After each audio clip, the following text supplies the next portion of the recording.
So I'm going to try to keep this fairly brief. This is Aqua Dulce. Those 40-foot trailers are where all the fish tanks are. You can see two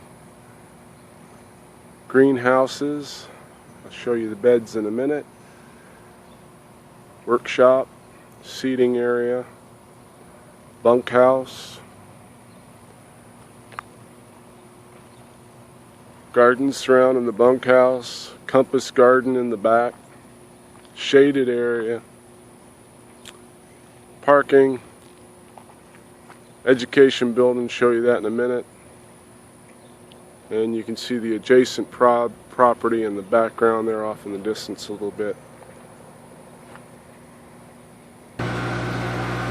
Inside the trailer, the fish tanks, full aquaponics system, 11 fish tanks, all Texas natives.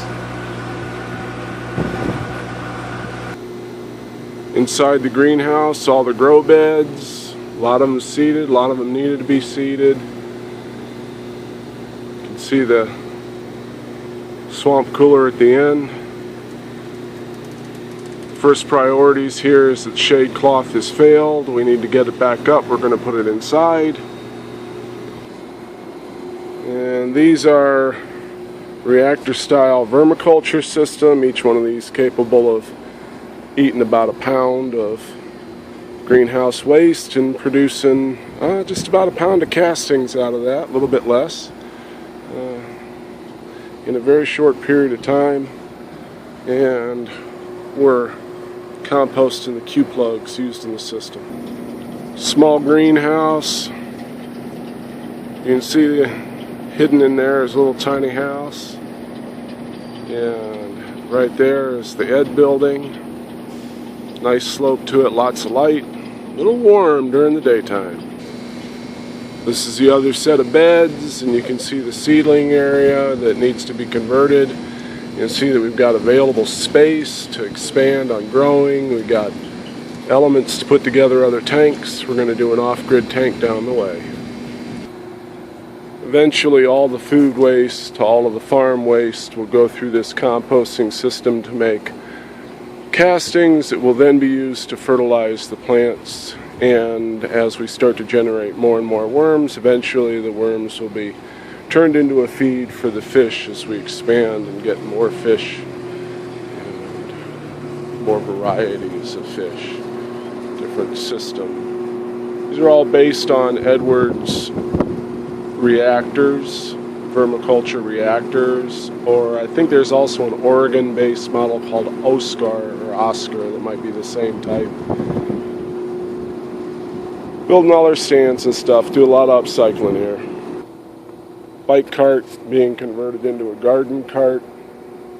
This is going to be part of an upcycling project that will involve a multi-purpose farm tool. These are the gardens around the bunkhouses. Again, lots of room for expansion. We have access to starters and obviously capability of doing our own starters. This is a compass garden. There's a lot of plants in there, mostly sunflowers is what you see, but there's a lot going on that you can't see. And it's been tended on and off for a while, but definitely needs some love. Getting chips on the property, getting ready to do medium scale composting as part of the vermiculture system. Got the container gardens that we started over at the Hippie Pantry Gardens and extending it here. Gonna get more of these tomatoes out. Keep growing and growing. Here you can see the adjacent property. This is going to be gardens, tiny houses, and cottage industry. You see the chicken coop, good sized chicken coop, lots of rainwater harvesting.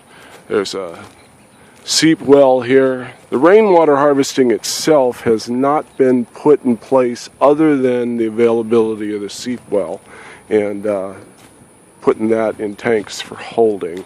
There is a lot of roof space, but it's obviously just hasn't been tapped as rainwater harvesting yet. That's one of the projects. Hey, goats are already on the property. Sure would like somebody that likes to look after things like that. And those are bees back there that are, my understanding is, just moved in on their own, and so I'm not going to leave them alone.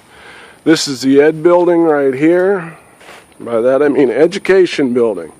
We're going to set this up as a community teaching space. We've got power out here right now, but it needs to be expanded upon. It's right now it's kind of a storage unit, but it's going to get better, and all it needs is love. So that's it, folks. This is where I'm at. This is what I'm talking about when I say an awesome opportunity to volunteer and live at an urban aquaponics, aquaculture farm as it expands and develops into a sustainable, zero waste farm.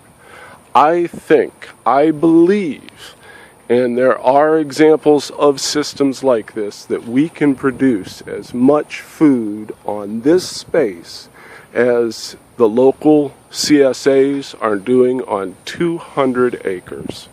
I honestly believe that, and to be honest with you, there's a lot of numbers that back me up.